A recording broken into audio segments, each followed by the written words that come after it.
जो मूलाचार अथवा मुनि महाराज के चारित्र का आधारभूत जो ग्रंथ है वह मूलाचार, श्रावकों के लिए जो श्रावकाचार कहे गए हैं, कार्तिक अनुप्रेक्षा, प्रवचन सार आदि अनेक ग्रंथों के जो सारभूत पाठ हैं, उन सभी को हम यहाँ पर समझ रहे हैं।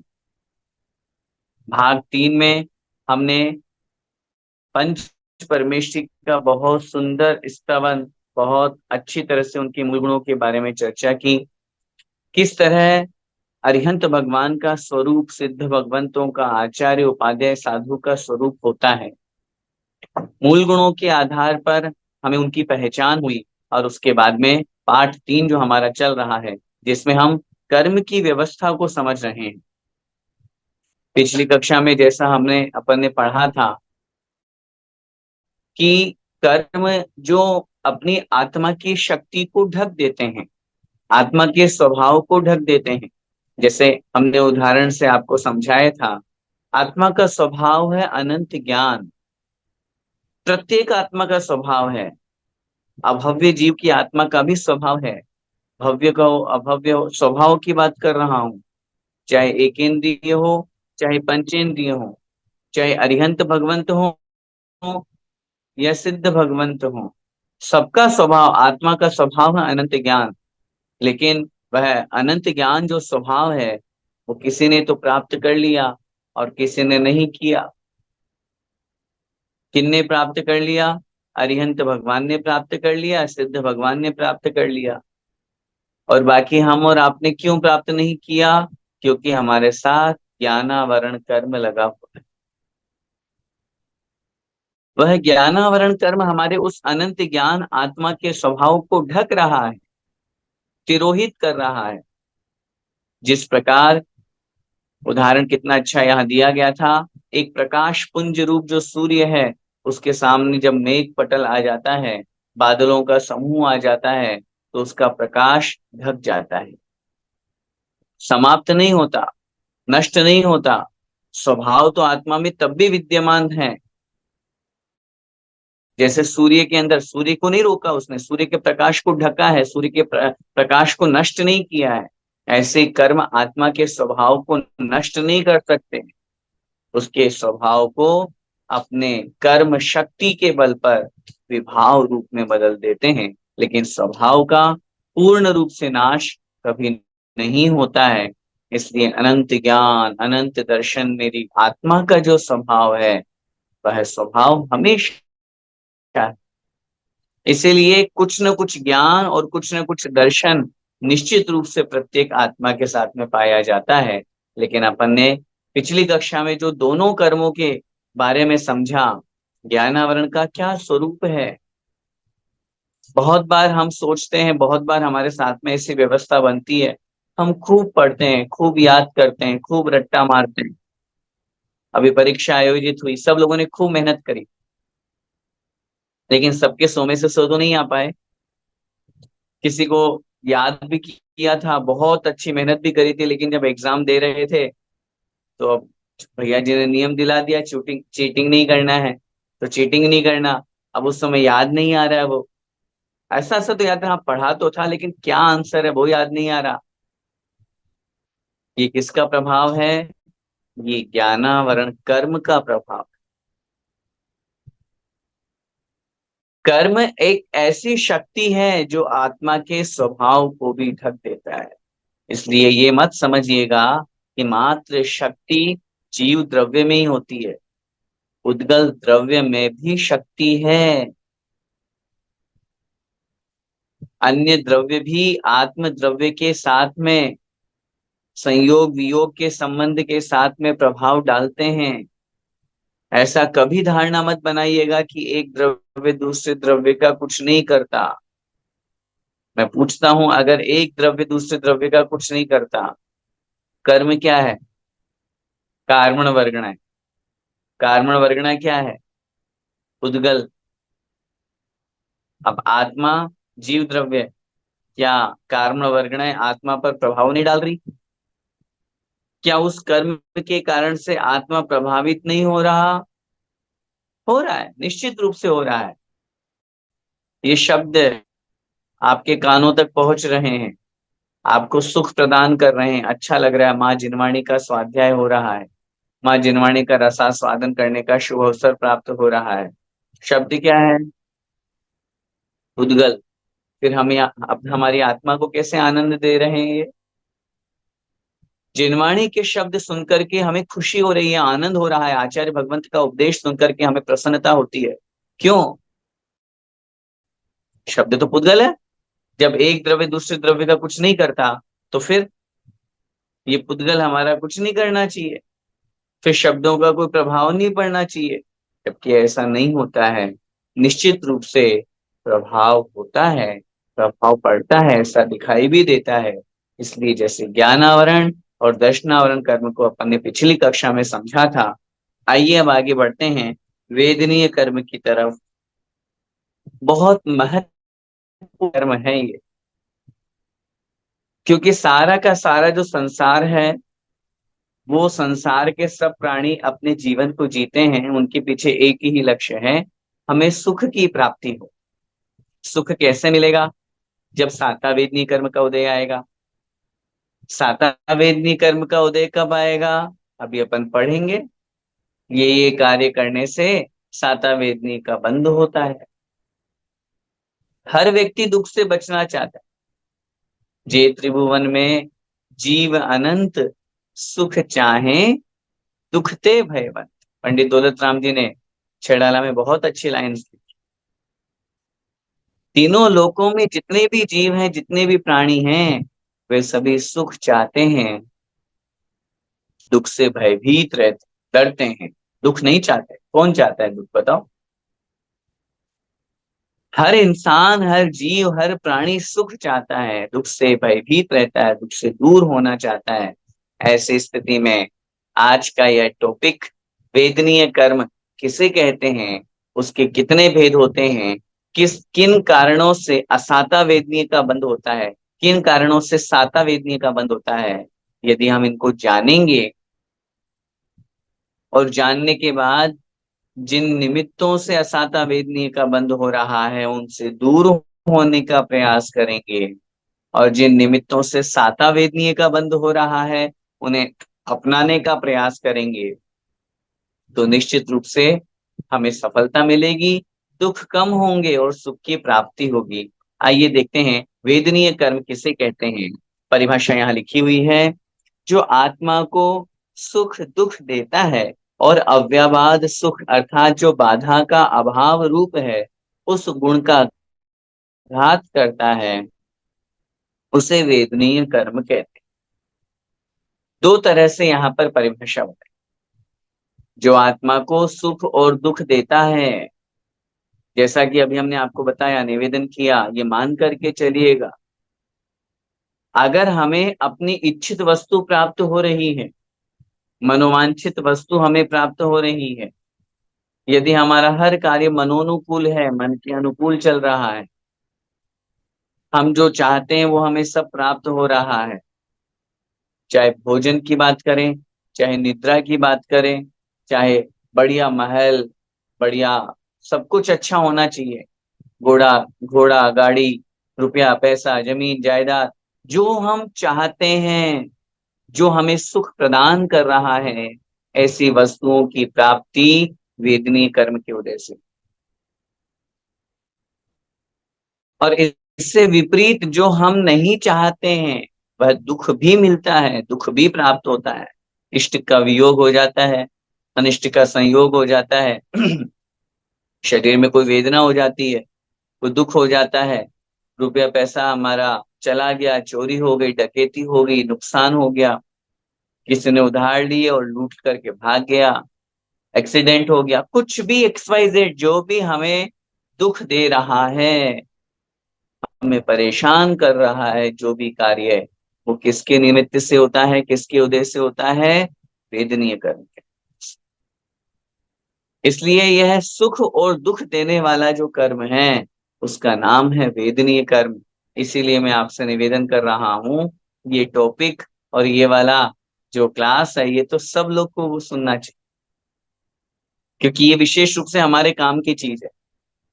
किसी को ज्ञान नहीं हो तो चलो चलेगा, लेकिन सुख नहीं हो तो, दुख ही दुख हो तो।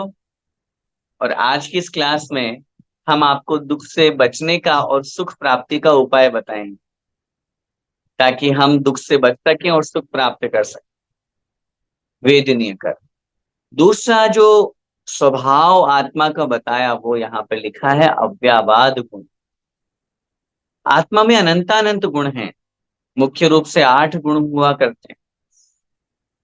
जब सिद्धों के, अपन ने असिद्ध परमेष्टि के 8 मूल गुण पढ़े ना पहले, उन सिद्धों के 8 मूल गुणों में एक अव्याबाद गुण होता है। अव्याबाद का मतलब होता है अव्याबाध, अर्थात बाधा का अभाव, बाधा से रहित। बाधा का मतलब परेशानी, बाधा का मतलब व्याकुलता, बाधा का मतलब दुख। जहां पर किसी प्रकार की कोई बाधा नहीं, कोई परेशानी नहीं, कोई दुख नहीं, कोई चिंता नहीं, किसी तरह का कोई विकल्प ही नहीं है, उसका नाम है अव्याबाद सुख। और वह अव्याबाद सुख प्रकट कर लिया है वेदनीय कर्म के अभाव में सिद्ध भगवंत। इसीलिए यहाँ पर लिखा जो अव्याबाद गुण का घात करता है, अर्थात अव्याबाद गुण को प्रकट नहीं होने देता। अव्याबाद गुण कब प्रकट होगा? जब अव्याबाद गुण का विरोधी वेदनीय कर्म नष्ट होगा। जब अव्याबाद गुण को ढकने वाला, तिरोहित करने वाला वेदनीय कर्म जब तक है, तब तक अव्याबाद गुण प्रकट नहीं हो सकता।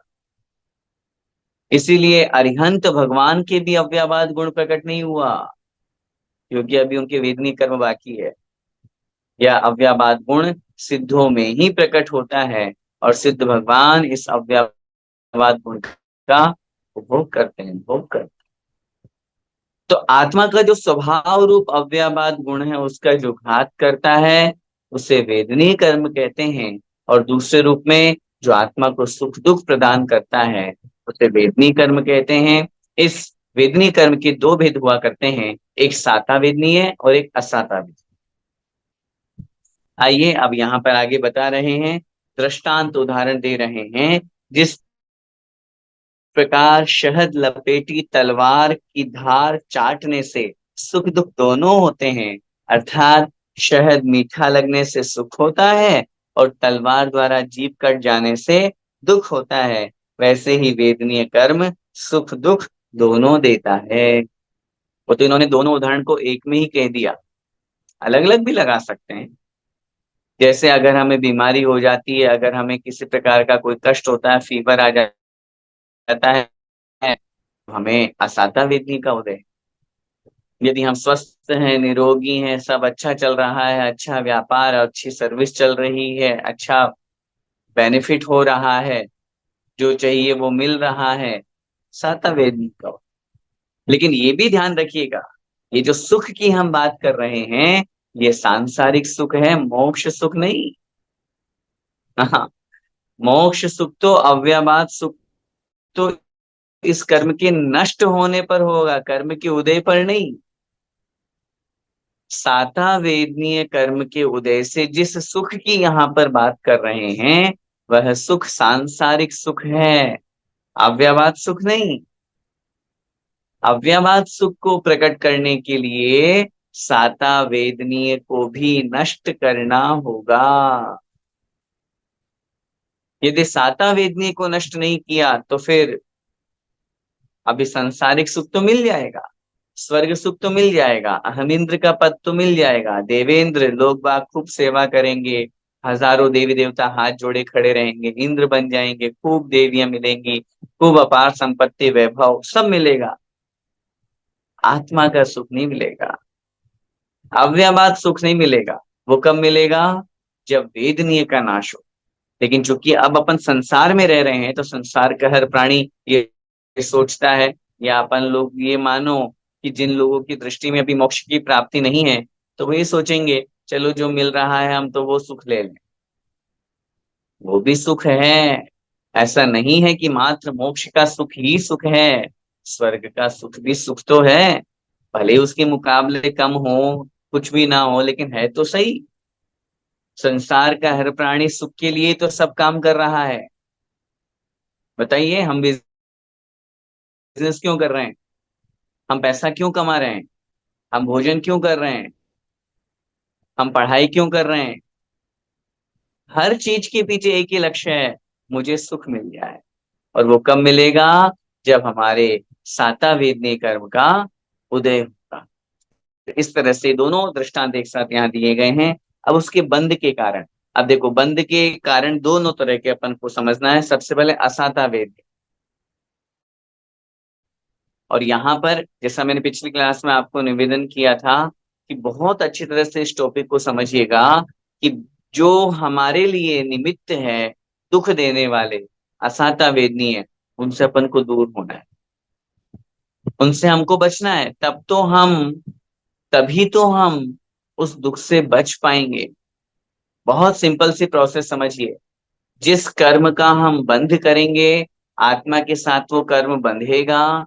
बंधने के बाद जब उसका टाइम पीरियड समाप्त हो जाएगा, वो कर्म उदय में आएगा। और जो कर्म उदय में आएगा, उस कर्म का जो नेचर था, जो स्वभाव था, उस नेचर के अकॉर्डिंग उसका जो नाम है, उसका जो अनुभाग शक्ति है, पावर है, वो हमें फल प्रदान करे।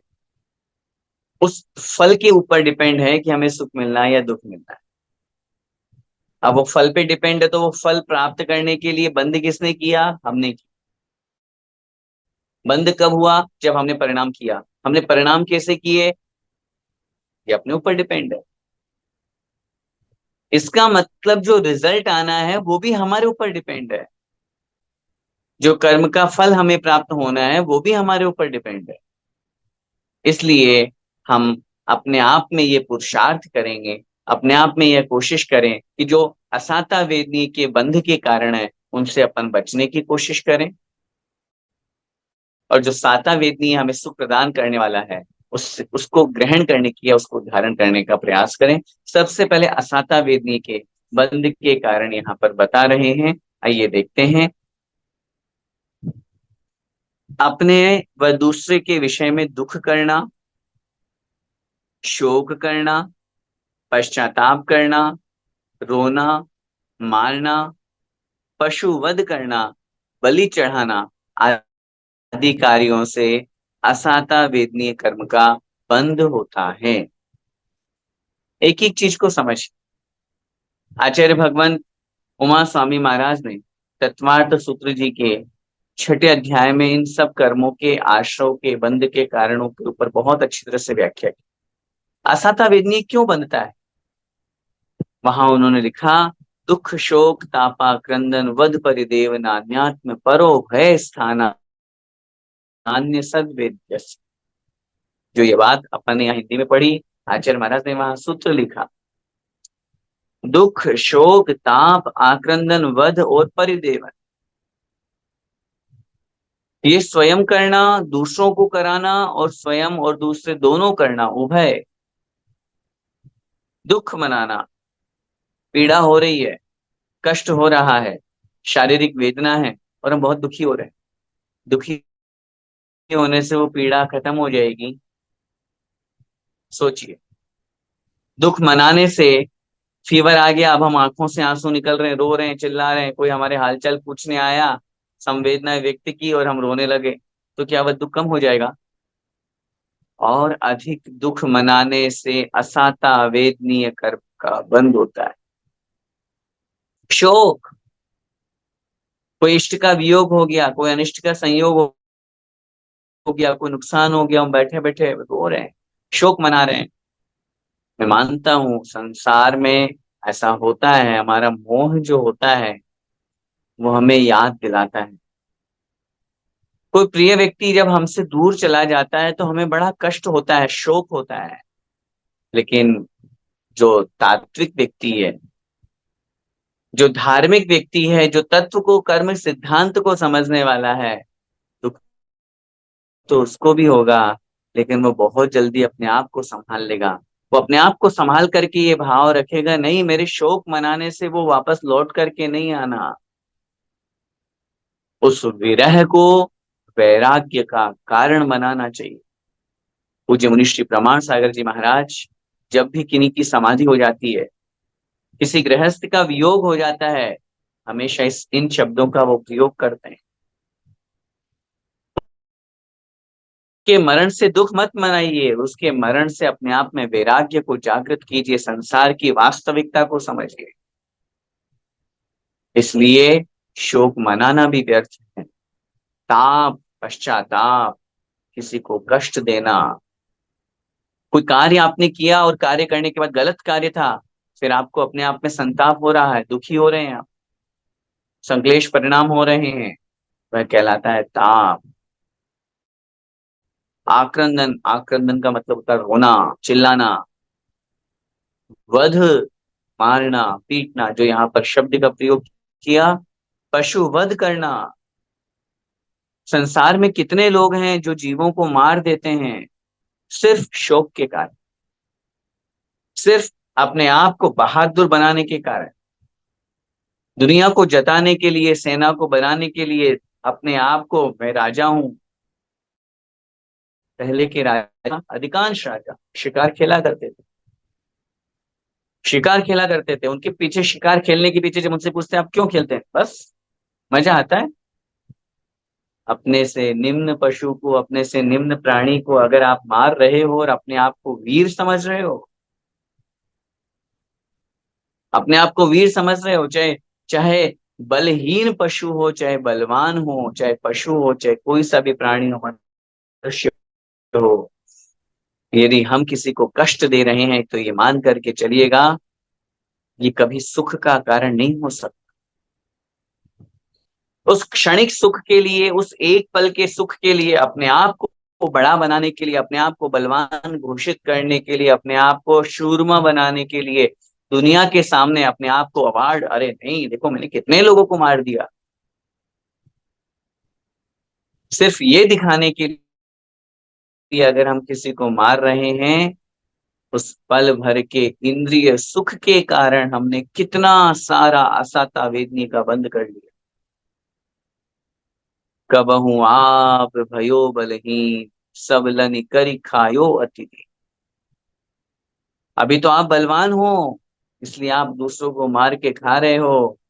जब आप बलहीन हो जाओगे, जब हम निर्बल बन जाएंगे, तो हमारे से जो बलवान हैं, सबल हैं, बल सहित हैं, उनके द्वारा हम मारे जाएंगे, उनके द्वारा हम वध किए जाएंगे। सोचिए उन राजा के साथ में, उस राजा की तो गति क्या हुई होगी जब 500 मुनि महाराजों ने उस शिकार के लिए तालियां बजा करके अनुमोदना कर ली थी 500 सैनिकों ने। राजा शिकार खेलने जंगल में गया और 500 सैनिकों ने बस जैसे ही तीर मारा उस हिरण को लगा, सैनिकों को बड़ा आनंद आया। क्या तीर लगाया है, क्या निशाना है राजन आपका, ये बोलते ही, अनुमोदना करते ही उन 500 सैनिकों के साथ में असाता का ऐसा कर्म का बंध हुआ, बाद में जाकर के किसी पुण्य से वापस मनुष्य बन गए, किसी दूसरे पुण्य से मुनि भी बन गए, लेकिन कर्म किसी को छोड़ता नहीं। जो कर्म हमने बांधा है वो फल हमको मिलेगा ही मिलेगा। और उन 500 मुनि महाराजों को घानी में पेल दिया, जिंदा मार दिया उन मुनिराजों को, सिर्फ और सिर्फ उस पाप की अनुमोदना करने के कारण, उस वध की अनुमोदना करने के कारण, उस शिकार की अनुमोदना करने के कारण। जब अनुमोदना का इतना बड़ा पाप है, तो स्वयं के द्वारा जो कृत है, जो किया जाएगा, वह पाप कितना बड़ा पाप होगा, सोचिए तो सही। अनुमोदना का इतना बड़ा असाता वेदनी है कि उन्हें इतना कष्ट सहन करना पड़ा।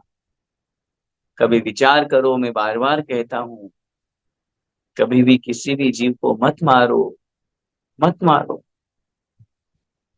चाहे वह छोटा हो, चाहे बड़ा हो, चाहे छोटा सा छोटा तिर्यंच जीव हो। अरे जैन धर्म तो हमें पानी की एक बूंद में असंख्यात जीव दिखाता है। हम उन जीवों को मारने की कल्पना नहीं कर सकते। हम उन जीवों को भी सुरक्षित बिलछानी करके उनको पानी के स्थान पर पहुंचाने की कोशिश करते हैं। उन जीवों से हम अपने आप को यह भाव बनाते हैं, मेरे हाथ से एक इंद्रिय जीव की भी हिंसा न हो जाए। ऐसी स्थिति में हम किसी का वध कर रहे हैं, किसी का मर्डर कर रहे हैं, किसी को मार रहे हैं, असाता वेदनी का तीव्र बंध होता है। और लास्ट में दिया परिदेवन। परिदेवन का मतलब होता है अश्रुपात करना।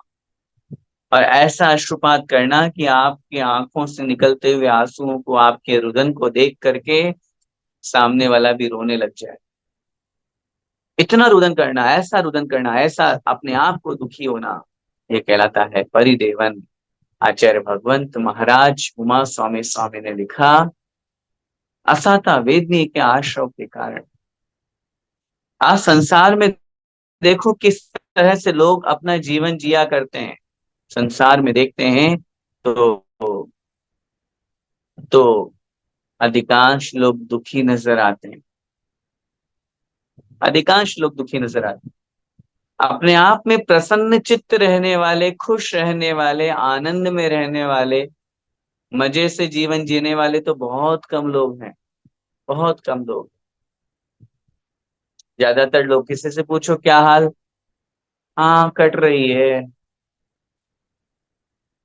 किसी से पूछो हाँ भाई सब बढ़िया, अरे क्या बढ़िया भैया जी, सुबह से लेकर के शाम तक ये भाग दौड़, इधर उधर इधर उधर में सब में यही चलता रहता है। किसी से पूछो और बढ़िया परिवार वगैरह, अरे क्या बढ़िया भैया जी, उसकी खटपट से बड़े परेशान है। मतलब हर इंसान दुखी है। क्यों? क्यों दुखी है भाई? दुखी होना किसके ऊपर डिपेंड है? हमारे ऊपर। अरे हम तो ये कहेंगे दुखी हो रहे हो वो तो चलो है ही, लेकिन अभी वापस दुख को मना रहे हो, दुखी हो रहे हो, दुख कर रहे हो, तो और वापस नया असाता का बंद होगा। वो वापस हमें दुख ही देगा, सुख नहीं देने वाला। दुख मनाने से, शोक मनाने से कौन सा कर्म बंध रहा है? असाता वेदनी। और असाता वेदनी जब उदय में आएगा तो क्या देगा? वापस दुख देगा। अब बताओ क्या करना है? जो है उसमें खुश रहना सीखना है। अगर कभी मन में किसी भी वस्तु को लेकर के, किसी भी चीज को लेकर के दुख हो, जीवन का एक बहुत बड़ा सूत्र दे रहा हूं, हम सबके जीवन को बहुत बड़ा सुख प्रदान करने वाला सूत्र दे रहा हूं। अगर जीवन में कभी भी कोई भी विकल्प हो, दुखी हो, परेशान हो, बस गुरु मंत्र जो हमें हमारे गुरु ने प्रदान किया वो आपको निवेदन कर रहा हूं। उस स्थिति में आंख बंद करना और 9 बार इस मंत्र का जाप करना। और वह मंत्र है जो गुरु मंत्र हमें प्राप्त हुआ, मैं जहां हूं, जैसा हूं, बहुत खुश हूं। मैं कह रहा हूं, ये मंत्र की शक्ति, ये लाइंस हमारे जीवन को बदल देगी। हो सकता है ये मंत्र नमोकार मंत्र से भी ज्यादा हमें उस समय सुकून दे। मैं जहां हूं, जैसा हूं, बहुत खुश हूं। किसी भी विषम परिस्थिति में, कोई हमारा इष्ट का वियोग हो गया, कोई छोड़ के चला गया, हाँ कोई बात नहीं, ठीक है। संसार की असारता, वास्तविकता समझिए, अनित्यता समझिए, 12 भावने पढ़ के आए हैं। और एक बार ये विचार कीजिए, मैं कितना सौभाग्यशाली हूं कि इतने समय तक मेरा उसके साथ में संबंध रहा। क्या पता पहले ही चला जाता तो? क्या पता मुझे मिलता ही नहीं तो? क्या पता दुनिया में कितने सारे ऐसे लोग हैं जिनको वह व्यक्ति प्राप्त ही नहीं हुआ।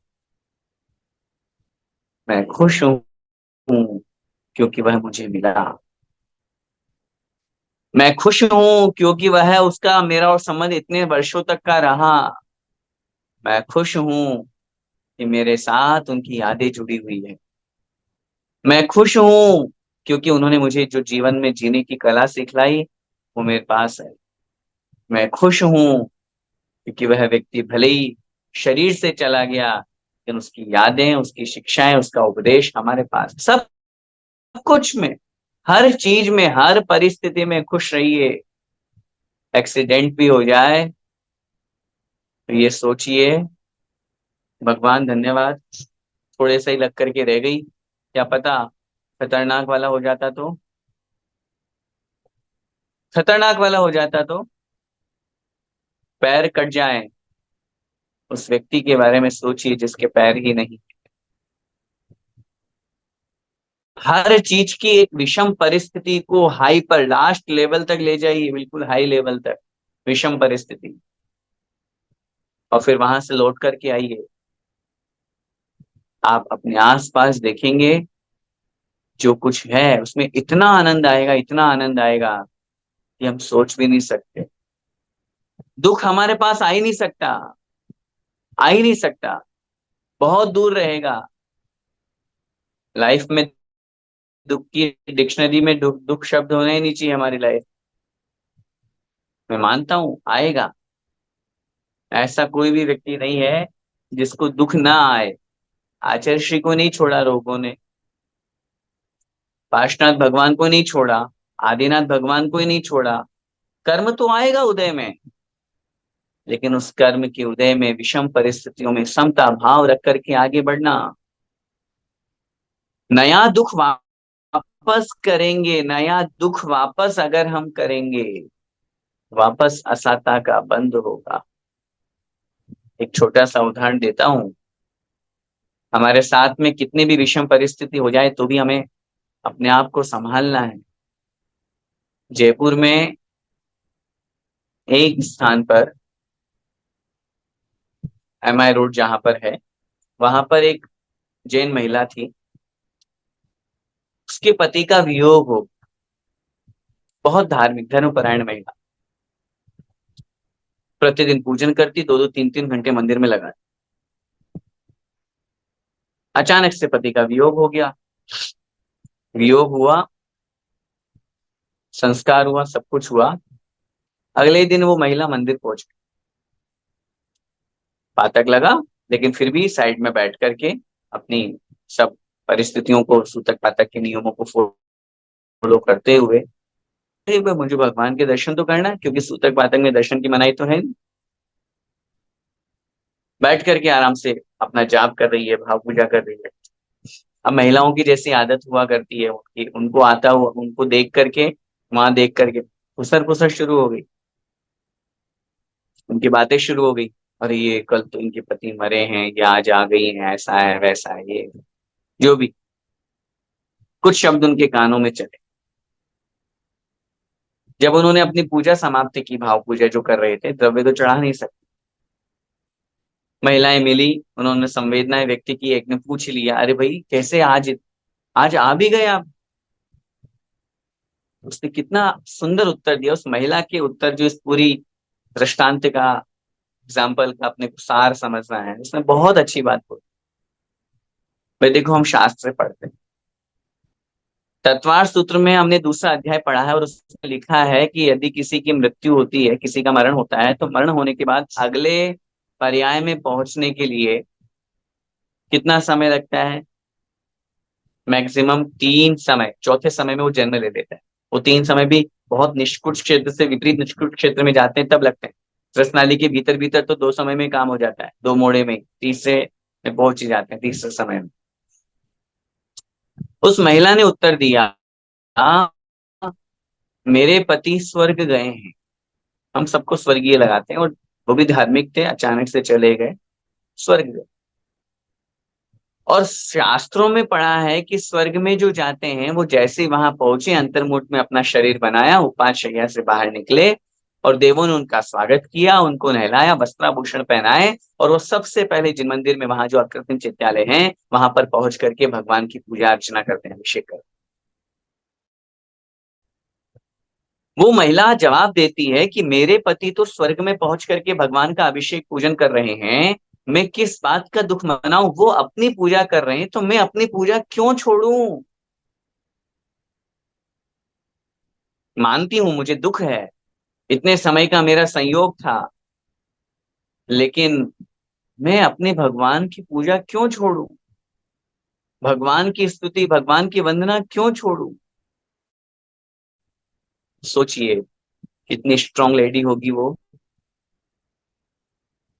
कितना मजबूत दिल होगा उनका, धर्म के प्रति कितनी अगाध श्रद्धा होगी उनकी, कि नहीं, मुझे अपना धर्म नहीं छोड़ना, मुझे अपना अपना पुण्य कमाना है। मुझे अपना कर्तव्य करना है। ये सब उदाहरण समझ करके आज जो इस कक्षा में अपन समझ रहे हैं, असाता वेदनीय से बचना है। और वो कब बच पाएंगे हम असाता वेदनीय से? जब हम जब हम इन दुख आदि कारणों से बचे।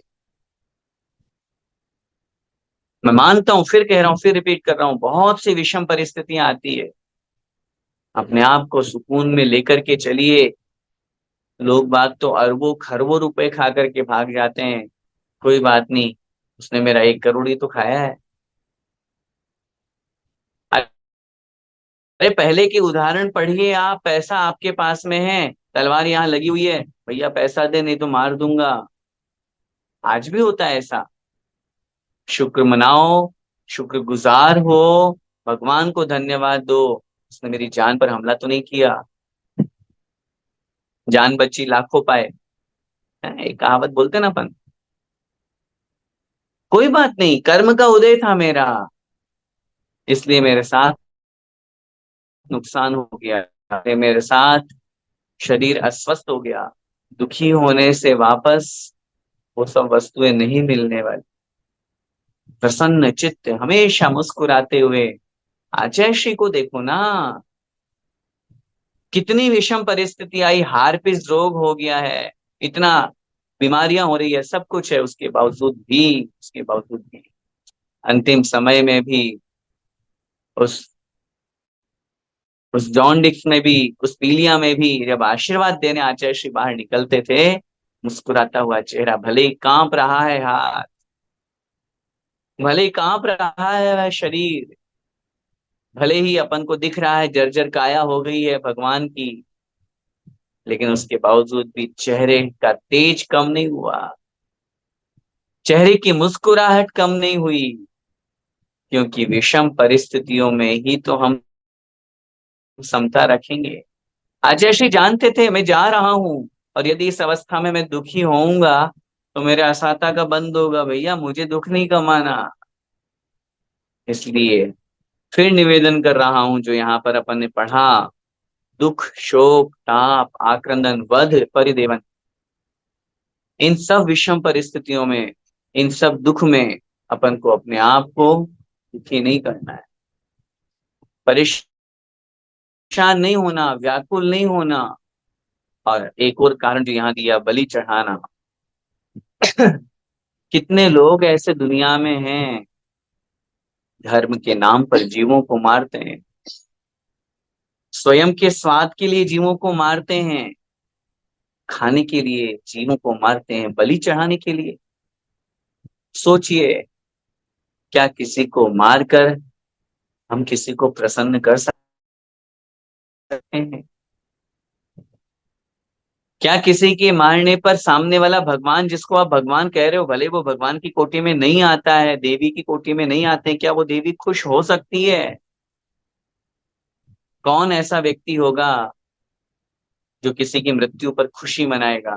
कोई नहीं होता। अगर हो रहा है, इंसानियत खत्म है, मानवीयता नहीं है उसमें, मानव गुण नहीं है उसमें।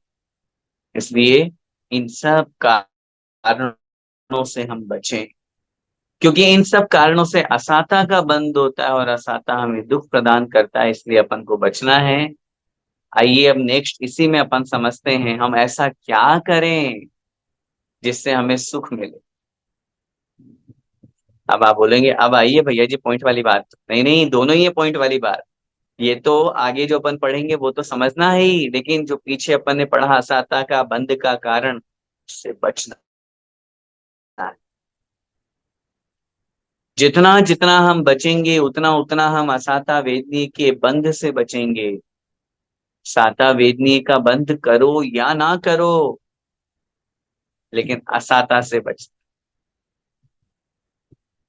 असाता से बचना है, दुख शोक आदि से बचना है। आइए देखते हैं अब साता वेदनी के बंध के कारणों में लिख रहे हैं, दया करना, दान करना, संयम का पालन करना, लोभ नहीं करना, वात्सल्य रखना, वैयावृत्ति करना, व्रत पालन करना, प्रभाव न करना, आदि कार्यों से साता वेदनीय कर्म का बंध होता है। इसी बात को आचार्य उमा स्वामी महाराज ने तत्वार्थ सूत्र जी के 6 अध्याय में लिखा, भूत वृत्ति अनुकंपा दान सराग संयम आदि योग क्षांति शौच मिति सद्वेद्य। सद्वेद्य से साता वेदनीय कर्म के आश्रव के क्या क्या कारण है? वृत्तियों को दान देना, प्राणियों के ऊपर दया करना, क्षमा भाव को धारण करना, वैयावृत्ति, अरहत पूजा भक्ति, यहाँ लिख रहे हैं दया करना। सबसे पहला धम्मो दया विशुद्धो, करुणा भावो ये 10वीं धम्मो, करुणा का भाव जो है, दया का भाव जो है, ये धर्म है। यदि हमारे अंदर दया भाव नहीं है, यदि हमारे अंदर किसी के प्रति करुणा का भाव नहीं है, तो हम क्या इंसान हैं?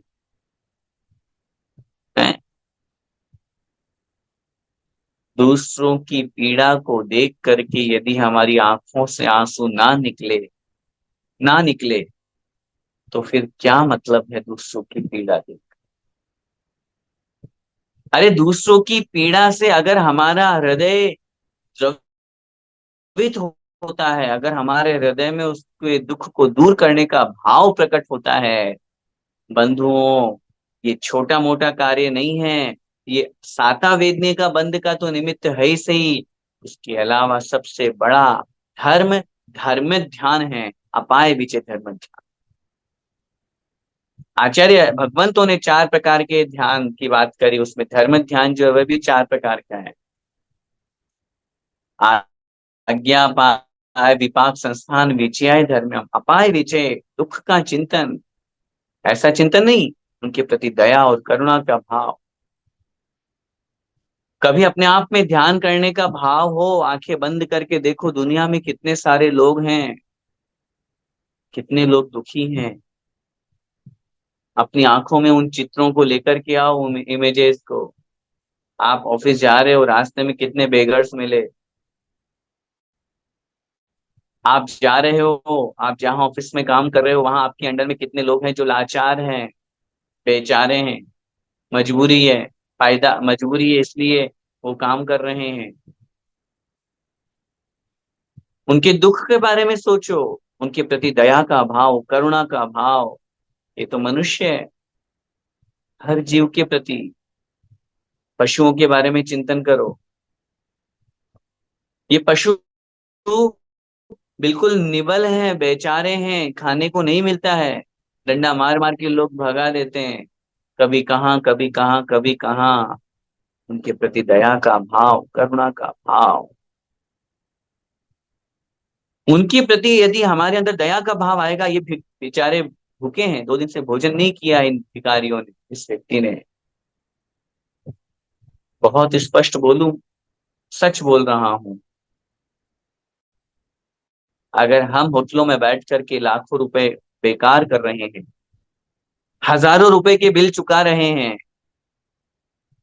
और यदि 100 रुपए का भोजन किसी भिखारी को नहीं दे पा रहे हैं, तो हमारा लाखों करोड़ों का कोई बात नहीं। अभी पुण्य का उदय चल रहा है, इसलिए ऐशो आराम की लाइफ चल रही है। लेकिन किसी चिंतक ने कहा है, वो भिखारी भीख नहीं मांग रहा है, वो हमें ये शिक्षा दे रहा है, मुझे कुछ दे दो, नहीं दोगे तो तुम्हें भी एक दिन हाथ में कटोरा लेके भीख मांगनी पड़ेगी। वो एक अलग बात हो सकती है कि हमें क्या देना है, वो अपना विवेक लगाना, यहाँ वो भाव नहीं समझना कि मैं भिखारियों को रुपए पैसे देने की बात कर रहा हूँ। दया भाव, सहायता का भाव, करुणा का भाव, हम उनकी हेल्प कैसे कर सकते हैं? जरूरी नहीं है कि सिर्फ पैसों से ही हेल्प हो। यदि सर्दी है और उनके तन पर ढकने को कपड़ा नहीं है, आप अपना जैकेट उतार के उनको दिए हैं, कितना बड़ा आपने करुणा भाव किया है, कितनी बड़ी दया का भाव आपने किया उसके प्रति। मत उतारिए आपके ऊपर, आपके शरीर पर जो है आपका मन नहीं है तो, लेकिन दूसरा खरीद के तो दे सकते हैं। दया का भाव यदि हमारे अंदर होगा, ये दया का भाव धर्म का नाम है, ये धर्म की परिभाषा है, ये आत्मा का स्वभाव है दया। क्रूरता के कारण, क्रोध के कारण, मोह के कारण, द्वेष के कारण हो सकता है उस दया स्वभाव पर कुछ धूल मिट्टी लग गई हो, कर्म का उदय आ गया हो।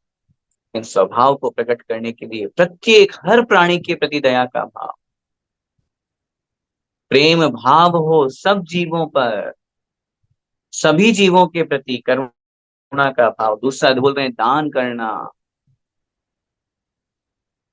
पुण्य कमाना है। हाँ, क्या पढ़ रहे हैं अपन? साता वेदनीय कर्म का बंध। सुख चाहिए, किस किस को चाहिए? हैंड रेस करें। सबको ही चाहिए। अभी हम कहेंगे तो सब कर देंगे, और नहीं भी करो तो भी अंदर से तो भले बाहर से दिखाने के लिए, अरे नहीं नहीं हमें तो नहीं चाहिए भैया जी, जो है ठीक है, लेकिन अंदर से तो सुख चाहिए। बहुत सीधा सा और सूत्र बताता हूं, मैं फिर कह रहा हूं ना, आज की क्लास तो बहुत सुपर स्मार्ट क्लास। आज की क्लास में जीवन जीना है, कैसे सीखना है, कैसे दुख से बचना है, कैसे सुख प्राप्त करना है, वो अपन सीख रहे हैं। हमें पैसा चाहिए, बोलो।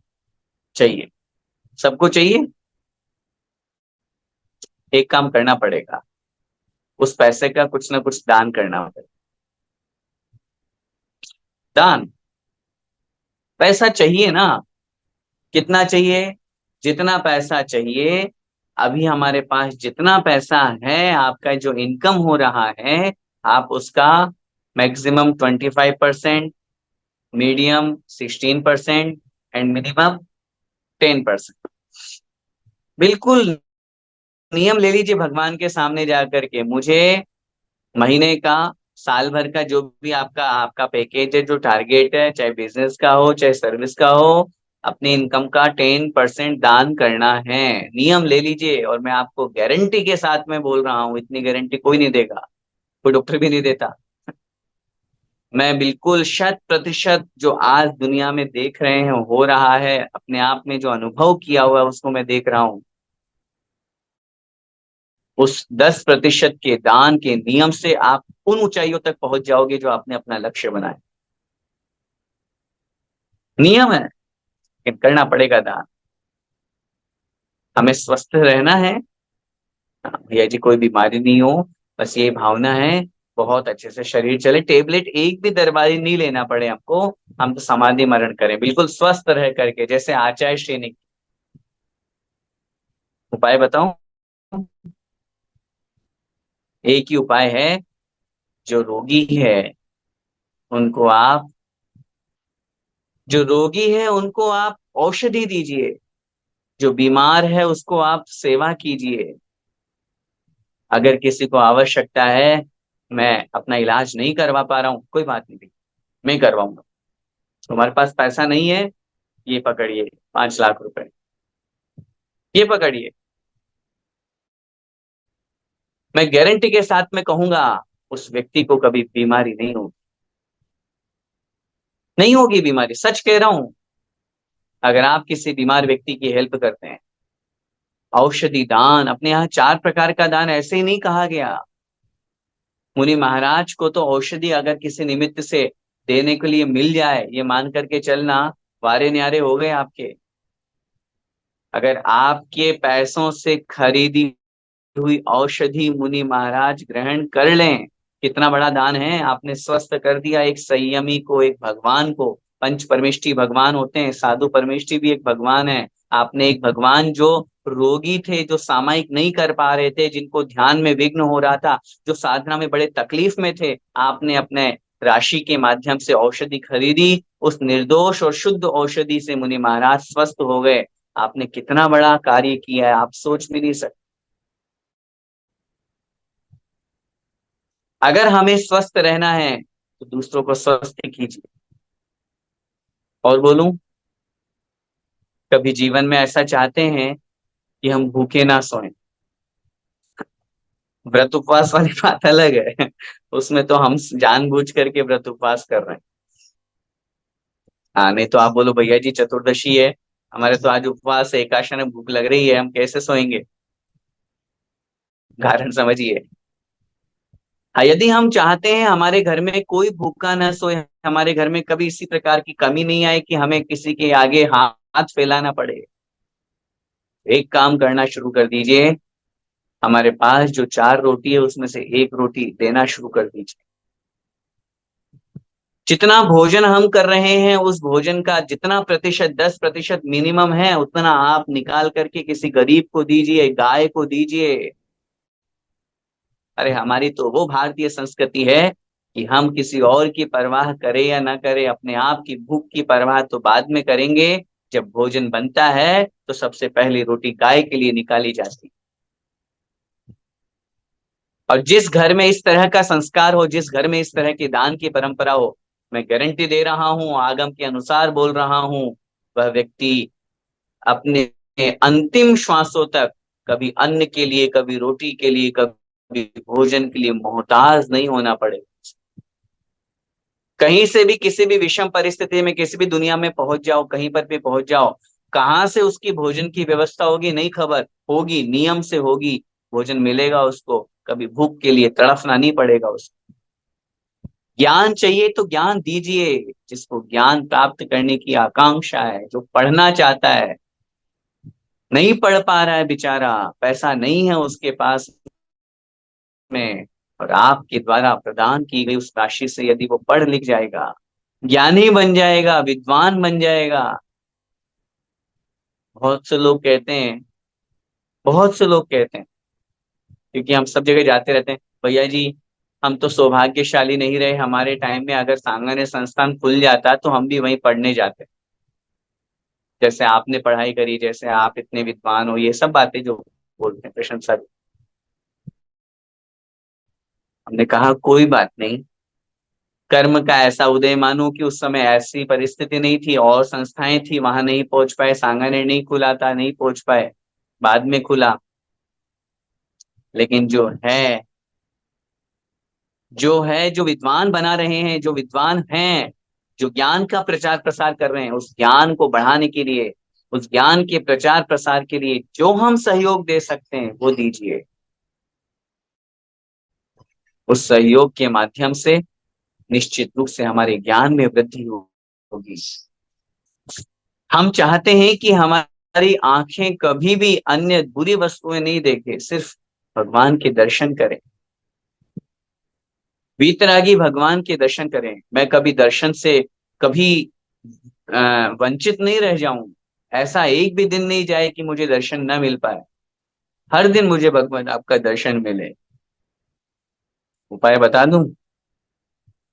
नियम बना लीजिए, मुझे प्रतिदिन दर्शन करना है, और न केवल मुझे करना है बल्कि मेरे आश्रित सभी लोगों को मुझे प्रतिदिन दर्शन कराना है, और न केवल उनको दर्शन कराना है बल्कि मुझे अन्य लोगों को, अपने साधर्मियों को भी कहीं पर दर्शन कराने ले जाना है, तीर्थ वंदना और यात्रा करानी है। सोचिए आपको कितना पुण्य बंद होगा। सच कह रहा हूं, ये तो विषय है, इतने विषय पर तो घंटों घंटों भी बोला जाएगा तो भी कम है।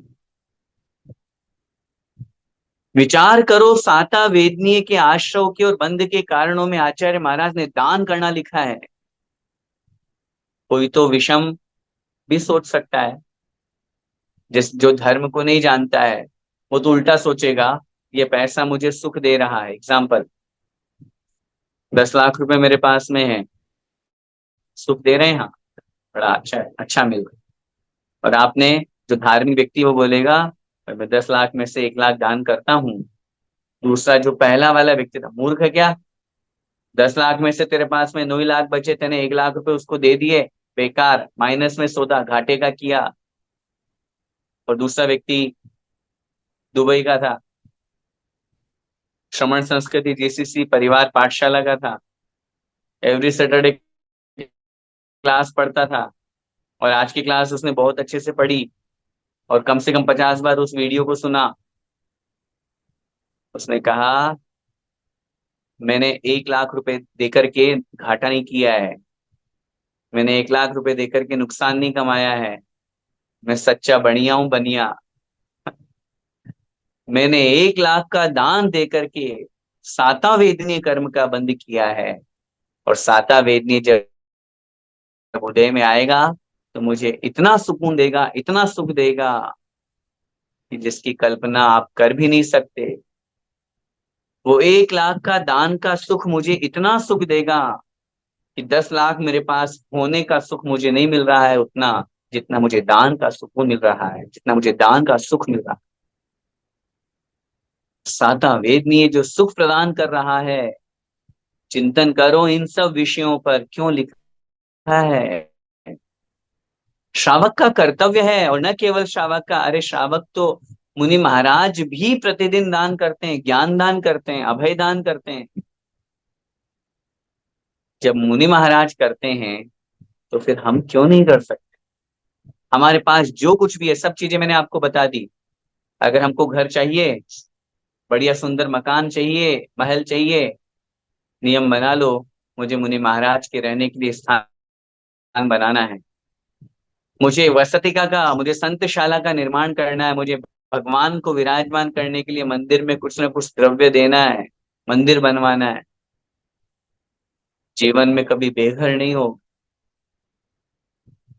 मुझे हमेशा शरीर के ऊपर वस्त्र चाहिए, संसार में हूँ, गृहस्थ में हूँ, वस्त्रों के बिना काम नहीं चल सकता। वस्त्रों को दान कीजिए जिनको आवश्यकता है।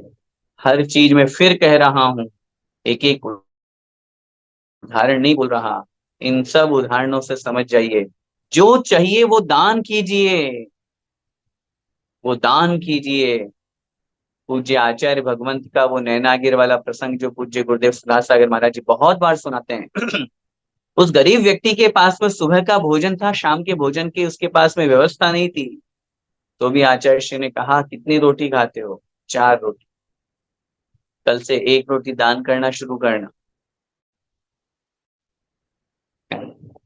अब बताओ, वो सामान्य दूसरा व्यक्ति क्या बोलेगा, महाराज शाम की भोजन की व्यवस्था नहीं है, 4 खा करके दिन भर चलाता हूँ, उसमें भी आप कह रहे हो 3 ही खाओ, 1 दान करो, कहेगा। लेकिन समझदार, धार्मिक, आचार्य श्री के वचनों पर श्रद्धान करने वाला वह व्यक्ति, जी महाराज नियम, और उसने जो वो 1 रोटी का दान करना शुरू किया, आज की स्थिति में वो कितना बड़ा दानी बन गया, कितना बड़ा सेठ बन गया, कितना बड़ा व्यक्ति बन गया। आदरणीय आर के मार्बल परिवार, अशोक जी, सुशीला जी पाटनी परिवार, हम सब जानते हैं 25-30 साल पहले क्या स्थिति थी, दान के प्रभाव से आज क्या स्थिति में पहुंच गए। ये साता वेदनी, ये सुकून क्यों मिल रहा है, ये दान का सुख है भाई, साधर्मियों की सहायता करना। मैंने सिर्फ चतुर्विध संघ के दान के लिए नहीं कहा, वो तो करना ही है, लेकिन उनके अलावा साधर्मियों की सहायता, अपने से छोटे प्राणी के प्रति भी, उसके प्रति भी दया का भाव, करुणा का भाव, संयम का पालन करना। जरूरी नहीं है सिर्फ मुनि बनने से ही संयम होगा, वो तो कर ही रहे हैं और लक्ष्य वही बनाना है, लेकिन गृहस्थ में रह करके भी जितना हम कर सकते हो, जितनी हमारे माध्यम से प्रतिमाओं का पालन है, जितना हमारे माध्यम से व्रतों का पालन है, छोटे छोटे नियमों का पालन है, उनका हम संकल्प लें। लोभ नहीं करना, वात्सल्य भाव रखना, द्वेष भाव नहीं, प्रत्येक जीव के प्रति वात्सल्य का भाव, वैयावृत्ति करना। कहा ना मैंने आपको, हमें हमें सुकून चाहिए, हमें निरोगी रहना है, तो रोगी की सेवा करो, वैयावृत्ति करो, हाथ पैर दबाओ। अब आप बोलो भैया जी हमारे जीसीसी में तो कोई मुनिराज ही नहीं है। अब आज एक और पॉइंट, अब भैया जी मुनिराज नहीं है तो चतुर्वेद संघ में भी कोई नहीं है, साधर्मी तो है। साधर्मी 10 लक्षण परमा रहे हैं, कल से 16 कांड शुरू हो रहे हैं, कल रक्षाबंधन महापर्व है, बहुत से लोग व्रत करेंगे, उपवास करेंगे, उनकी वैयावृत्ति कीजिए। आचार्य श्री कहते थे मुनिराज की चतुर्विद संघ की वैयावृत्ति तो कीजिए, वो तो अपनी जगह है, लेकिन साधर्मी की भी वैयावृत्ति करना हमारा कर्तव्य है। कोई यात्रा करके आया है, कोई वंदना करके आया है, कोई शिखर जी से लौट करके आया है, कोई की उपवास है, आप उसकी मालिश कीजिए, आप उसके हाथ पैर दबाइए, भले ही वो हमारे बराबर का है। इससे भी साता वेदनी कर्म का आश्रय होता है। अब मैं निवेदन करूंगा, इस वर्ष जो 10 लक्षण में उपवास करें, 16 कारण के व्रत उपवास करें, आपसे मेरा निवेदन, सिर्फ उनसे साता मत पूछिए। अपने अहंकार को तिरोहित करके, अपने आप को वात्सल्य गुण को प्रकट करके थोड़ा सा उनके हाथ पैर दबा दीजिए, उनको अमृत धारा दे दीजिए, उनको थोड़ा सा सिर में मालिश कर दीजिए घी की। ये साधर्मी की वैयावृत्ति भी वैयावृत्ति ही है, पुण्य का बंध होगा साता वेदने का। ये तो 10 लक्षण की और 16 कारण की बात हुई। भैया जी हम तो प्रतिदिन ही वैयावृत्ति करना चाहते हैं, तो क्या करें? अपने परिवार में अपने माता पिता के प्रतिदिन पैर दबाइए, उनके चरण छुइए, उनसे कुशल क्षेम पूछिए। अच्छा, और एक और उपाय बताऊं?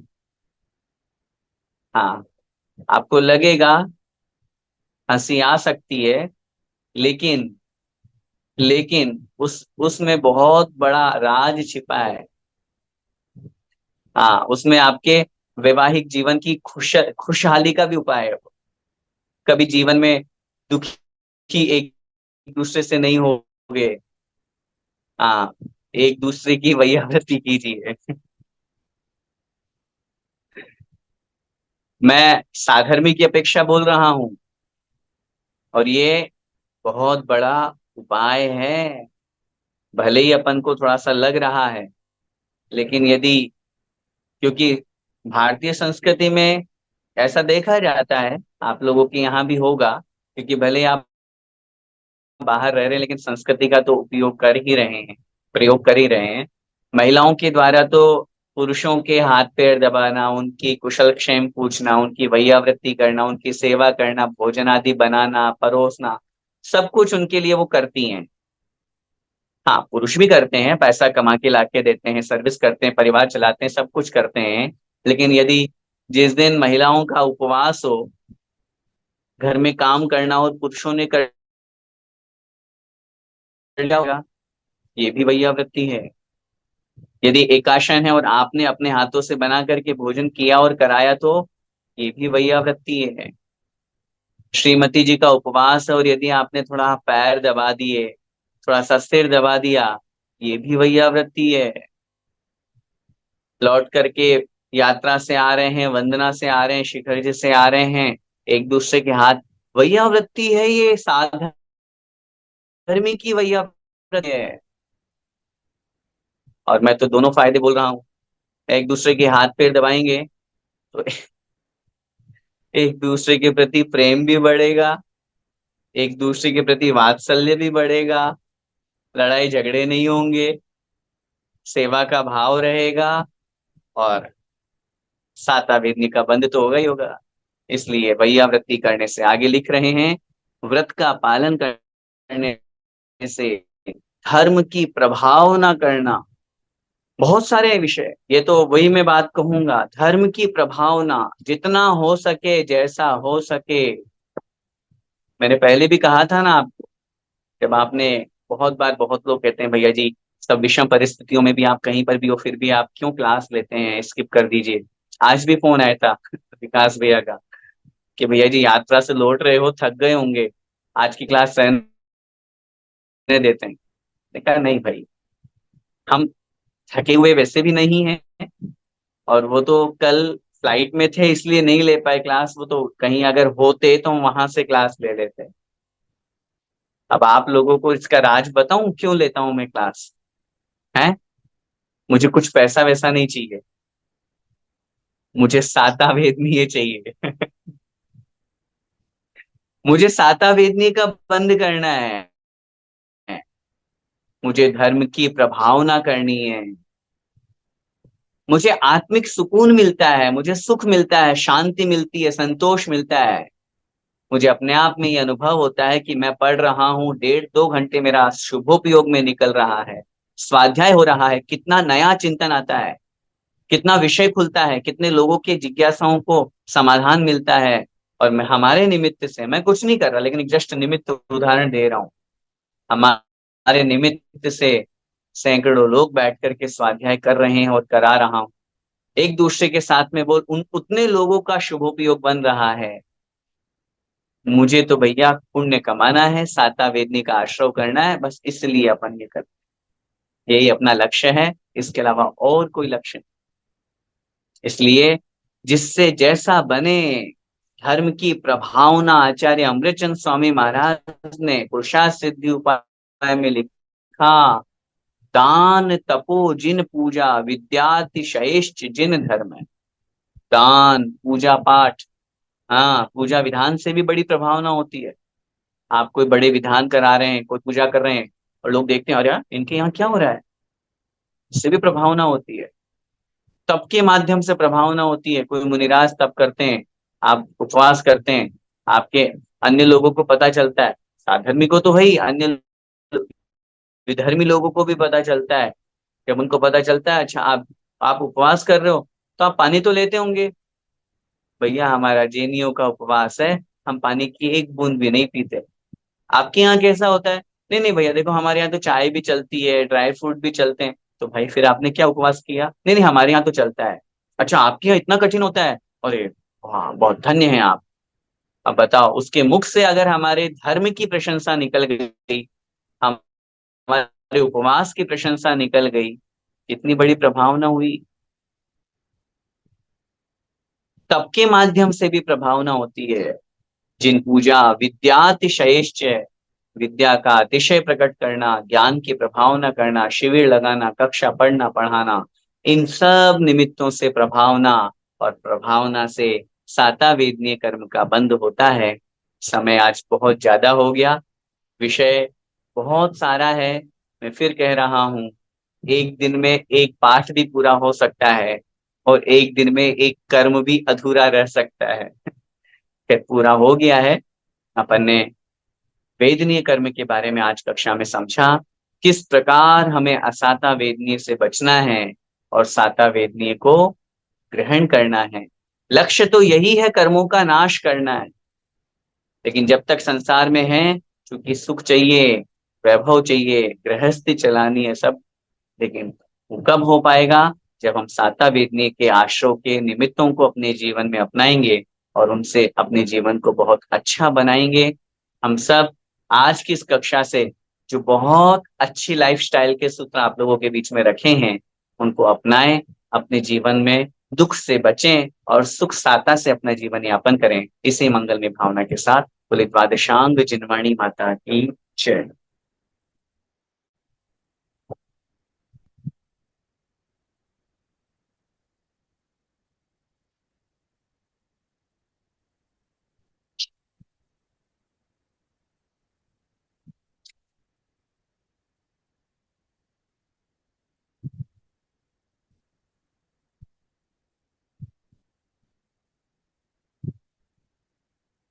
आइए नेक्स्ट डिस्कशन क्विज नंबर 17 की तरफ अपन बढ़ते हैं। और क्विज नंबर 17 में 10 क्वेश्चन इस बार हमारे सामने थे। हम एक एक को समझ करके और आगे बढ़ते हैं। सबसे पहला प्रश्न हमारे सामने था, भरत और बाहुबली की ऊंचाई क्रमशः क्या थी? 500 525 धनुष, 525 और 500 धनुष, 500 525 हाथ, या 500 या 525 योजन। राइट आंसर इज 500 एंड 525 धनुष। ए, क्योंकि भरत स्वामी की हाइट जो थी वो,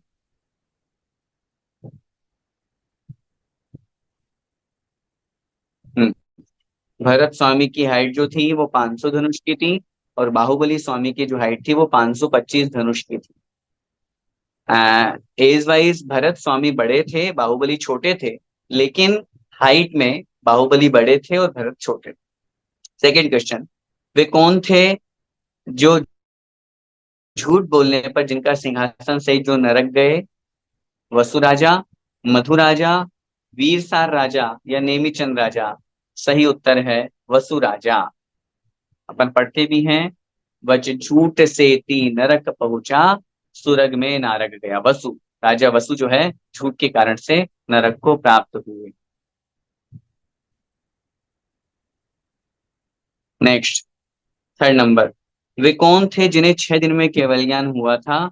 मल्लीनाथ भगवान, अरनाथ भगवान, अजितनाथ भगवान या उपर्युक्त सभी? राइट आंसर इज मल्लीनाथ भगवान।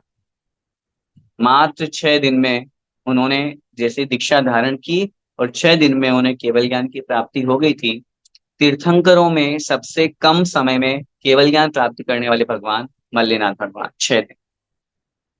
फोर्थ क्वेश्चन, वे कौन थे जिनका उपसर्ग राम लक्ष्मण ने दूर किया था? कुलभूषण देशभूषण मुनिराज जी, अकलंक मुनिराज जी, अकंपनाचार्य जी या इनमें से कोई नहीं? सही उत्तर है कुलभूषण देशभूषण मुनिराज, जो मोक्षगामी हुए और जंगल में उनका उपसर्ग उन्होंने किया था राम और लक्ष्मण को। फिफ्थ क्वेश्चन, वे कौन थे जिन्हें राम लक्ष्मण सीता ने जंगल में आहार दिया था? गुप्ती सुगुप्त मुनिराज, विराट चंद्र मुनिराज, सुमन गुप्ती मुनिराज या इनमें से कोई नहीं? सही उत्तर है गुप्ती सुगुप्ती नामक युगल मुनिराज पधारे थे। और उस प्रसंग को आप पढ़िए कि उन विषम परिस्थितियों में भी, जंगल में रहते हुए भी, उन्होंने उन मिट्टी के बर्तनों को बना करके और सीता ने बड़े भक्ति भाव से आहार प्रदान किया। स्पर्धक किसे कहते हैं? अनेक प्रकार की अनुभाग शक्ति से युक्त कार्बन वर्गणाओं के समूह को, बी कार्बन वर्गणा को, सी अनेक प्रकार की अनुभाग शक्तियों को, या डी इनमें से कोई नहीं? सही उत्तर है अनेक प्रकार की अनुभाग शक्ति से युक्त कार्बन वर्गणाओं के समूह को स्पर्धक कहते हैं। तो वर्ग का समूह वर्गणा कहलाता है और वर्गणाओं का समूह स्पर्धक कहलाता है। सेवेंथ क्वेश्चन, वे कौन थे जिन्हें सिर में सफेद बात देख करके वैराग्य हुआ था? भरत चक्रवर्ती, चंद्रगुप्त मौर्य, राजा सिद्धार्थ या इनमें से कोई नहीं? सही उत्तर है ए भरत चक्रवर्ती। एट क्वेश्चन, उपाध्याय परमेष्ठी की प्रतिमा इनमें से कहां पर है? पावागिरी, नैनागिरी, देवगढ़ या सिद्धवरकूट? सही उत्तर है देवगढ़। यूपी में ललितपुर, ललितपुर के पास में देवगढ़ है, जहां पर पहाड़ के नीचे जो मंदिर है वहां पर बहुत सुंदर उपाध्याय परमेष्ठी की प्रतिमा बनाई गई। जम्बूद्वीप में कितने आर्यखंड हैं? 24, 34, 32 या 108? सही उत्तर है 34, 34। 34 किस अपेक्षा से हुए? एक भरत क्षेत्र का, एक एक एरावत क्षेत्र का, और 34 विदेह क्षेत्र, 32 विदेह क्षेत्र के। 8, 8, 8 और 8, इस तरह से कुल 34 आर्यखंड पर जम्बूद्वीप में है। लास्ट क्वेश्चन, केवल ज्ञान के बाद कितने तीर्थंकरों पर उपसर्ग हुआ? 1, 5, 7 या कोई नहीं? सही उत्तर है कोई नहीं, क्योंकि केवल ज्ञान होने के बाद में किसी भी वस्तु को भगवान स्पर्श नहीं करते और भगवान को कोई सी भी वस्तु स्पर्श नहीं करती है। जो भी उपसर्ग की कहानियां हैं वो सब केवल ज्ञान से पहले की है, मुनि अवस्था की है, तप और साधना के समय की है। और विशेष रूप से महावीर स्वामी हो या पार्श्वनाथ भगवान हो या सुपार्श्वनाथ भगवान हो, इन पर जो उपसर्ग का हम प्रकरण पढ़ते हैं वो मुनि अवस्था का है। केवल ज्ञान होने के बाद किसी पर कोई उपसर्ग नहीं होता है, ये अपन को समझना है। इस प्रकार ये क्विज नंबर 17 के 10 क्वेश्चंस हमारे सामने थे, और इन 10 क्वेश्चंस का सही और उत्तर देने वाले महानुभाव, जिन्होंने 10 में से 10 आंसर्स बिल्कुल राइट किए हैं, 100% मार्क्स जिसके आए हैं, ऐसे महानुभाव एक नहीं, दो नहीं, 5 नहीं, 10 नहीं, इस बार भी 50 हैं। 50 लोगों ने बिल्कुल सही उत्तर दिया है। एक बार जोरदार तालियों से उन 50 महानुभावों का यहाँ पर हम हार्दिक स्वागत, सम्मान, शुभकामनाएं प्रेषित करते हैं, जिन्होंने 10 मार्क्स हासिल करके 100% रिजल्ट जिनका रहा है। उनका नाम यहाँ पर अनाउंस कर रहा हूँ। पल्लवी जी जैन दुबई से, अमर कुमार जी जैन कोटा से, मीनू जी जैन कतर से, मधु जी जैन बालोतरा से, माया जी जैन दिल्ली से, अनीता जी जैन गाजियाबाद से, लीना जी जैन आसाम से, अनुराधा जी जैन इम्फाल से, सुधीर जी जैन कतर से, निवेदिता जी जैन कतर से,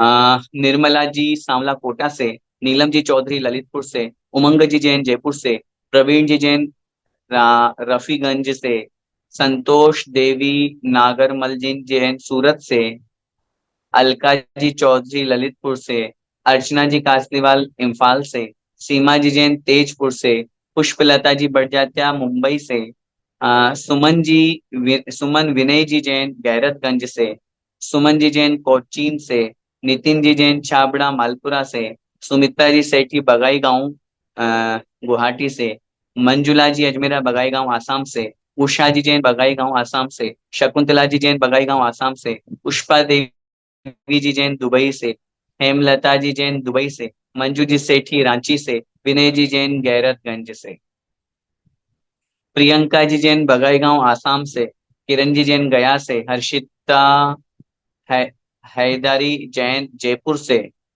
गुणमाला जी गांधी भिलोड़ा से, अंतिमा जी जैन किशनगढ़ से, रश्मि जी जैन गुवाहाटी से, मंजू लता जी छाबड़ा जयपुर से, मंजू जी गोधा आसाम से, मधु जी शाह बोरीवली से, रंजू जी जैन बगाई गांव से, सुमेर चंद जी जैन दुबई से, नीलम जी जैन इम्फाल से, सुचित्रा जी जैन बगाई गांव से, नीलिमा जी जैन बगाई गांव से, पिंकी जी राव का बगाई गांव से, शुभांगी सुरेंद्र जी देमापुर जयसिंहपुर से, चंद्रगुप्त जी पाटिल दुबई से, स्वराली जी पाटिल नीरज से, काव्या जी जैन औरंगाबाद से, एंड लास्ट सुधा रानी जी जैन राजस्थान से। इस तरह से 50 लोगों ने पूरे 10 क्वेश्चंस का सही सही उत्तर देकर के 10 about 10 100% मार्क्स हासिल किए हैं। जोरदार तालियों से हम भी इनका स्वागत सम्मान शुभकामनाएं प्रेषित करते हैं। श्रमण संस्कृति जीसीसी परिवार की ओर से सभी विजेताओं को, सभी 50 विजेताओं को बहुत बहुत शुभकामनाएं। निश्चित रूप से आपने अपना समय का सदुपयोग किया और इस क्विज को, इस प्रतियोगिता को जितना अपन और ब्रॉड कर सकते हैं और जितना और फैला सकते हो, मैं आपसे यही निवेदन करूंगा। डेफिनेटली जितना हो सकता हो अपन इनको फैलाएंगे, अपन प्रचार प्रसार करेंगे। जैसा अभी अपन ने आज ही पढ़ा क्लास में कि ज्ञान का प्रचार प्रसार प्रभाव न करने से सादा वेदनी का आश्रय होता है। दूसरे मैसेज फॉरवर्ड करने में हम कितना टाइम वेस्ट करते हैं, यदि उससे 1 सेकंड भी निकाल करके, यदि एक एक सेकंड में अपन कितने लोगों तक या मैसेज पहुंचा सकते हैं, हम कोशिश करें जिससे धर्म की और प्रभावना हो और लोग धर्म से जुड़े, हम भी जुड़े और सब मिलकर के हम अपने आप को अपने जीवन में धर्म ला पाए। इसी मंगलमय भावना के साथ बोले पंच परमेष्ठी भगवान की जय। जय जय जय।